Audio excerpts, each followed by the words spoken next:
We are also very good to call upon for healing the inner child. We know that many of you have this awareness of how much your childhoods have affected you. And sometimes the inner child really needs to be healed through the energetic frequency that we carry of awe and wonder and magic, and just being able to play our way into new memories, new ideas and opinions about our childhood, and to remember it from a happier place, to still have the memories of what we experienced, but to have an energetic presence that allows us to see it without re-experiencing it, and to know that our experiences as children are not the totality or anywhere near the truth of who we are. Welcome to Becoming Awesome with Tracy J, channeling the Fairy Collective.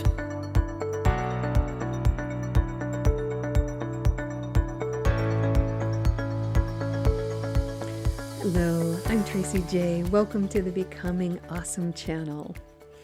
Today I'm going to be doing a Q&A with the fairy realm.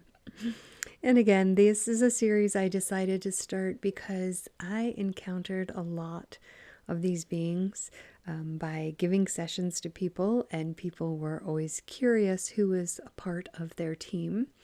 And sometimes I would encounter this fairy energy. And sometimes I would hear Pixie too.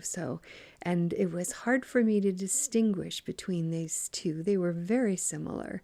So that's going to be my first question for the Fairy Collective. Like, are you in any way essentially different? And if so, how?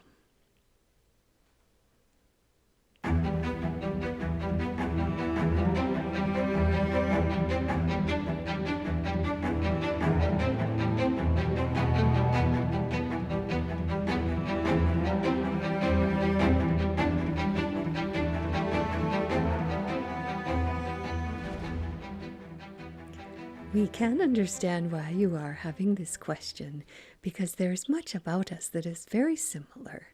We are both part of the realm that is considered sort of like the earth magic realm. We are both connected deeply to Gaia and all of her magic and mystery, and we are both rather playful and light, and we most often show up in a very small form to others, and we interact much more with children than we do with adults. And so there is much that is similar. We would say that one of the main differences is, even though we both have wings in a sense, the wings of the pixies are more just enough to flutter from like one plant to another, but not really to soar and fly. The fairies can truly fly. And the pixies have more pointed ears, and they are more mischievous in their nature.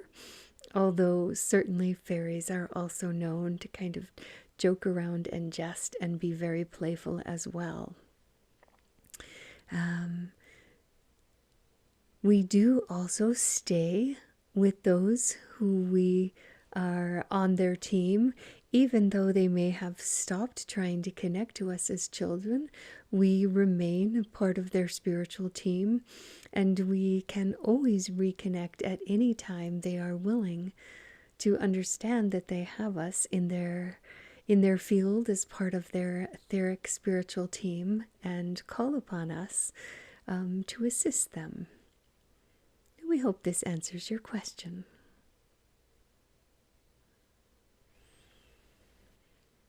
Okay, so yeah, it sounds like it's a similar energy, and I will probably just have to ask each time I encounter it on someone's team. And the next question is, when I'm picking up fairy or pixie energy in someone's field, I've rarely picked it up as like, oh, you have this fairy with this name on your on your spiritual team. Is that because you are most often like a collective consciousness? Or is it just that I haven't been tuned in enough to recognize you as individual fairies? Thank you.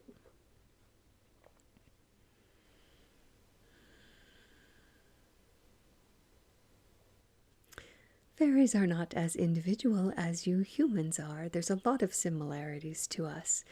And while, yes, we do amongst ourselves, have individual names and stuff, we also are a collective consciousness, much like bees and whatever. So it is accurate for you to refer to us as the fairy collective. And for those who are highly tuned in, they will be able to discern different fairies as part of their team because of course there are small differences in all of us, but we are happy for you to connect to us initially just as the fairies.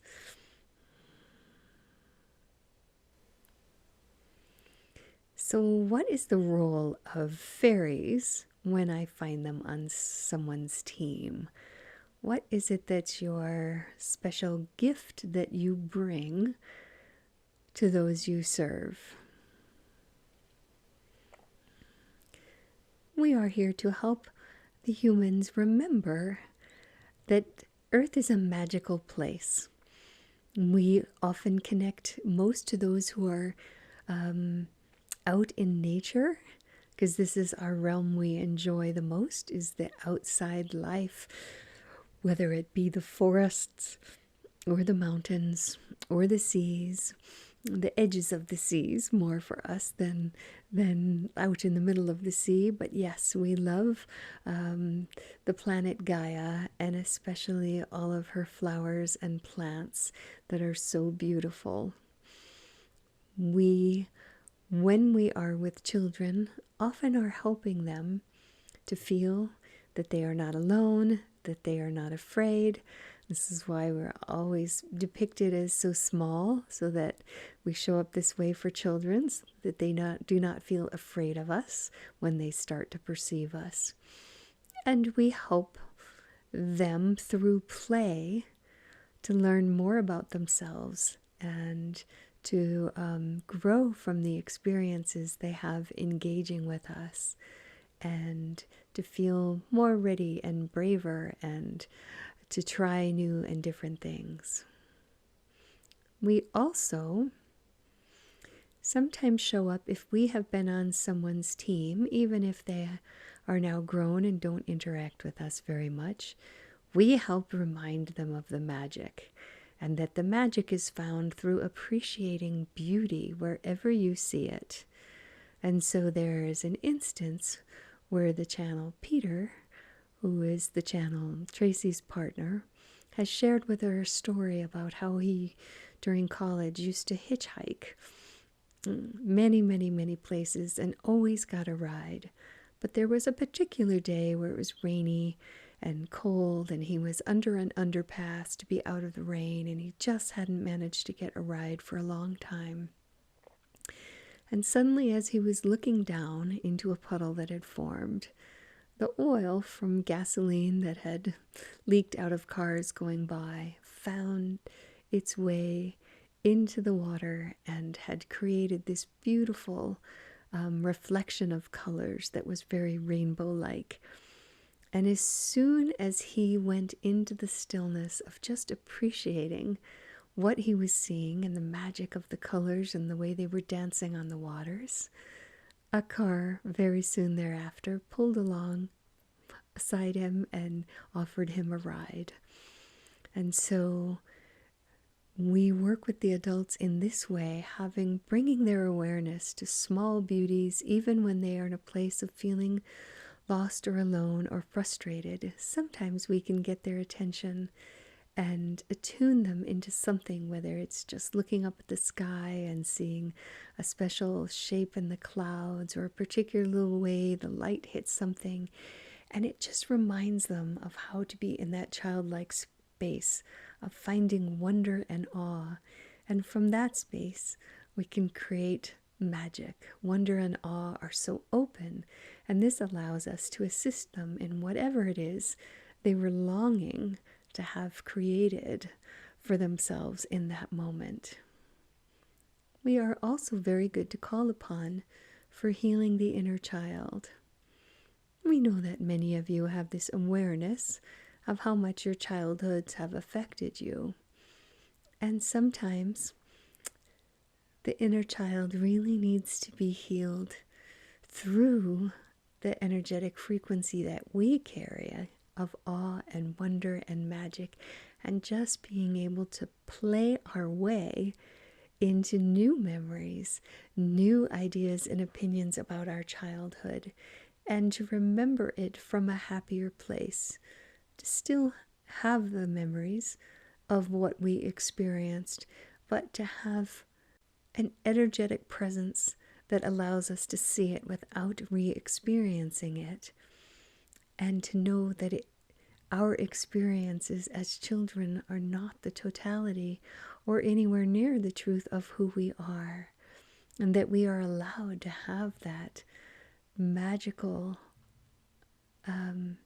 time of being open and trusting and curious and in wonder about this world that we live on, again, even as adults.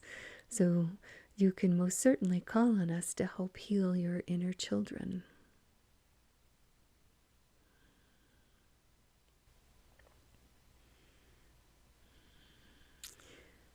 So I know that once upon a time there was lots of stories and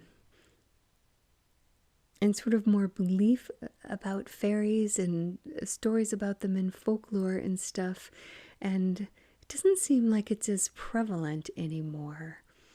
Are there ways that I'm just not realizing are still the fairies expressing their magic in the world that you would have us understand?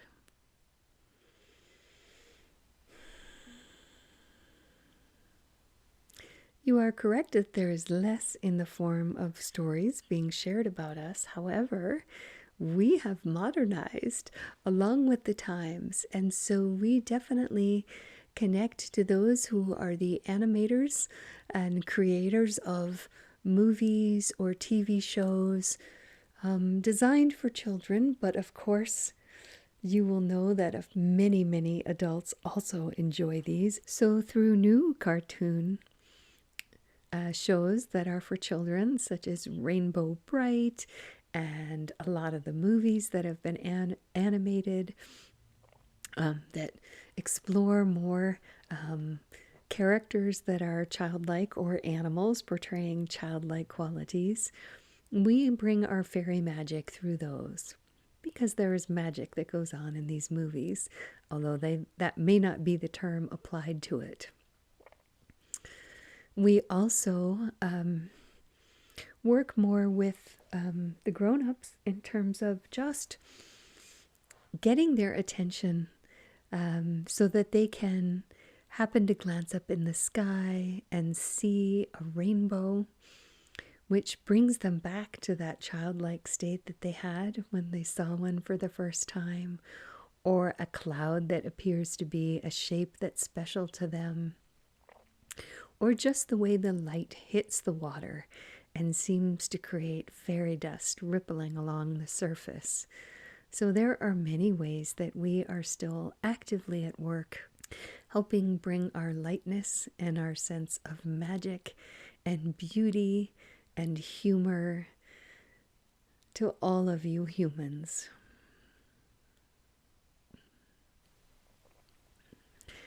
Is there any advice you have for people who really feel like they've lost that ability to connect to that inner child self, or to give themselves permission to feel awe and wonder, or to feel like there's magic in the world?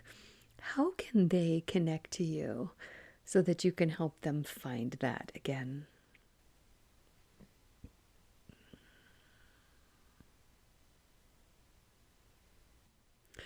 We would suggest that you keep something that is kind of glittery or fun on your desk, something that you can pick up and touch, and then just as a touchstone to the fairy realm, appreciating this thing that seems, it could be a combination, right? It could be a natural shell, but just that has that beautiful luminous pinks and purples in it, or something that helps be a touchstone to you, to that place of wonder about nature or magic or beauty, and then holding that and just asking and allowing for the fairies to help you find your way back into that space that you had as a child, where your imagination was just so open and your energetic presence was so attuned to the fairy kingdom.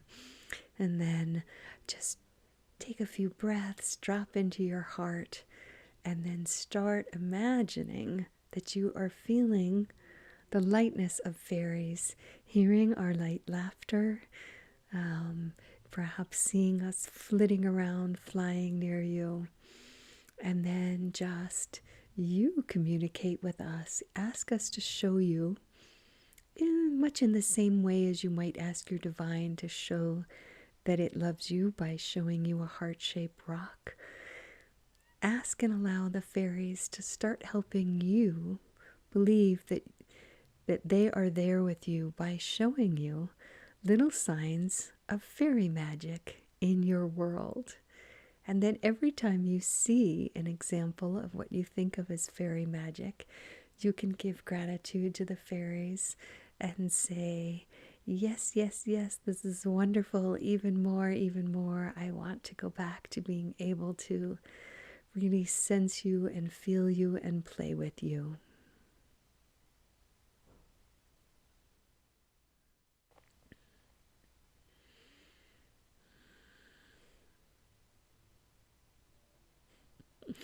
Well, thank you, Fairy Collective, for all of your great guidance and tips. I feel like I understand a lot more about what it is that you bring as a gift to humanity and to Gaia. And I look forward to interacting with you more.